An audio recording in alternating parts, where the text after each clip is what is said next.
Now, imagine this. You're in the middle of the bloodiest battle of World War II. Bullets rain down, mortar explode. And then, out of the smoke, see a man in a red beret, not a fighter pilot, but a paratrooper. And he's not armed with a rifle or a Tommy gun, but with an umbrella. Now, believe it or not, this is not a joke.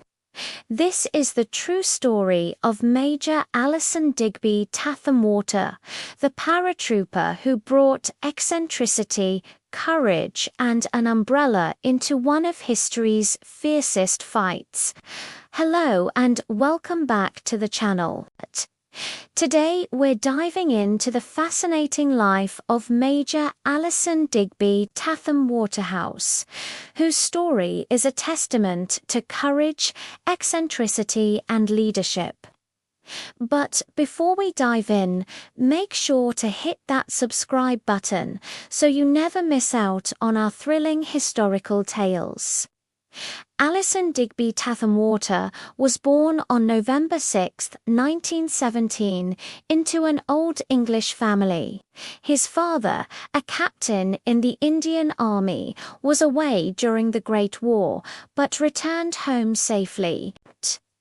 Growing up, Allison's life was steeped in tradition and values that shaped his character. He received his education at Eton, which contributed to his somewhat eccentric personality. It was here that his sense of Britishness flourished, a sentiment he shared with many of his contemporaries who attended this prestigious institution. However, unlike some of them, he didn't return to Eton after graduating, opting instead to enroll in the prestigious Sandhurst Military Academy. As a young man, Digby harbored a deep fascination with military history, particularly the era of the American Civil War. He developed such a passion that he earned the nickname Yankee Doodle Digby, reflecting his admiration for the Union Army. But it was real-life conflicts that ultimately drew him into active service. By 1938, he had made the decision to join the British Army, driven by a strong sense of duty and patriotism. Soon after, he found himself part of the Special Air Service, undertaking perilous missions across the world, laying the groundwork for the Allied invasion of Europe. He married his first wife, Mary, in December 1941, a union that tragically ended with her passing in childbirth just 2 years later. Despite the personal loss, Digby's commitment to his country remained steadfast. He continued to serve, preparing for what lay ahead. In 1943, he transferred to the Parachute Regiment, undergoing rigorous training for airborne operations behind enemy lines. It was here that his colleagues first noticed his unusual habit of carrying an umbrella, even during intense exercises. At first, it might have seemed like a peculiar quirk, but it would soon become an iconic symbol of Digby's leadership and resilience. So, why did he choose an umbrella? Well, as his commanding officer explained, there were several reasons. The umbrella aided in identifying Digby among the troops, especially in moments of confusion and chaos. It was also a way to guide his men, ensuring they knew which direction their leader was facing. This was particularly helpful during vital moments when they needed to move quickly and cohesively as a unit. Additionally, the umbrella served as a signal to friendly forces, a beacon that guided them towards Digby and his team. But the most compelling reason for Digby's choice was his infectious spirit. It gave his men a sense of hope and unity, a focal point amidst the chaos of battle. As one soldier recalled, it lifted the men's spirits. We might be getting a bad hammering, but if we looked over and saw Johnny with his umbrella, we knew we could go on. And go on they did, thanks in part to Digby's unconventional yet effective strategy. In September 1944, Operation Market Garden kicked off, a daring plan to liberate the Netherlands and push into Germany. Digby and his men of the 2nd Parachute Battalion were dropped near Arnhem, tasked with seizing and securing the bridge. But things didn't go as planned. Radios failed, leaving Digby with no way to contact his superiors. With vital reinforcements not arriving when expected, he found himself in a precarious situation. It was at this critical moment that Digby's umbrella truly came into its own. Concerned that his men wouldn't recognize bugle calls over the din of battle, he came up with a simple solution. He would carry a bright umbrella, waving it like a medieval banner to guide his men through the smoke and gunfire. And so he did. Over the next 9 days, Digby and his men fought fiercely to hold their position. As they battled, Digby's umbrella became a legend. He marched through fields of fire, seemingly oblivious to the danger around him, directing his men with calm confidence. When questioned about his unorthodox approach, he replied, "My men can always recognize me, and Germans surely can't shoot me for carrying an umbrella." This witty response showcased not only his dry sense of humor, but also his strategic brilliance.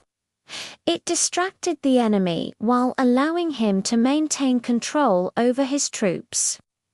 Incredibly, during one of these maneuvers, Digby used his umbrella to knock out a German armored car's vision slit. His umbrella, initially meant as a symbol of guidance and unity, turned into a formidable weapon of war, knocking out enemy vehicles with ease. As the battle raged, Digby's leadership and his signature umbrella became a source of inspiration for his men. Even in the darkest moments, they knew they were following one of the most courageous soldiers of their time.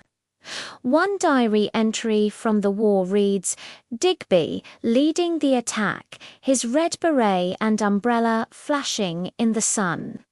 He seems to be everywhere at once, always ready with a smile and a joke, though he must have been as tired as the rest of us." Another soldier recalled, "We watched him from afar and wondered if he was mad or what he was playing at. But then we realized he was our only chance of getting out of this mess." And indeed, Digby's audacious tactics paid off. Thanks to his guidance, a group of around 150 men reached safety after 9 days of intense fighting. Despite being outnumbered and facing heavy fire, this escape was not a retreat, but a strategic withdrawal, a testament to Digby's military prowess. His men nicknamed him Fighting Digby, a moniker that encapsulated his tenacity and bravery. But how did Digby manage to navigate his men through enemy territory without maps or guides? Simple, he trusted the locals. He knew that the Dutch residents were fed up with the Nazi occupation and were willing to help. With their guidance, Digby and his men evaded the Germans, slipping past roadblocks and ambushes, relying on the kindness of strangers. Through it all, Digby maintained his composure, even in the face of death. He was eventually wounded, but refused medical attention until he had directed his men to safety. For him, the well-being of his troops was paramount, even at the risk of his own health. His actions saved countless lives and cemented his status as a war hero. Following the fall of Arnhem, Digby refused to surrender. Instead, he hatched another daring plan. Disguised as a deaf-mute, he led more than 100 men through enemy lines to safety. This escape, fraught with peril, required nothing less than sheer audacity and the trust of the local resistance fighters. Once again, Digby's unconventional methods triumphed, showcasing his strategic brilliance and unwavering determination. After surviving the war, Digby continued his adventurous spirit, settling in Kenya. There he lived out the remainder of his life, always remembered for those extraordinary days at Arnhem. Major Allison Digby Tatham-Warter House was a true testament to the adage that war is not only fought with guns and steel, but also with spirit, humor, and an unbreakable will. He proved that in the chaos of battle, courage can come in many forms, even under the shadow of an umbrella. His legacy lives on, inspiring generations with his tale of bravery and ingenuity. If you enjoyed this story of courage and eccentricity, don't forget to like this video, subscribe to the channel and hit the bell icon. Thank you for watching.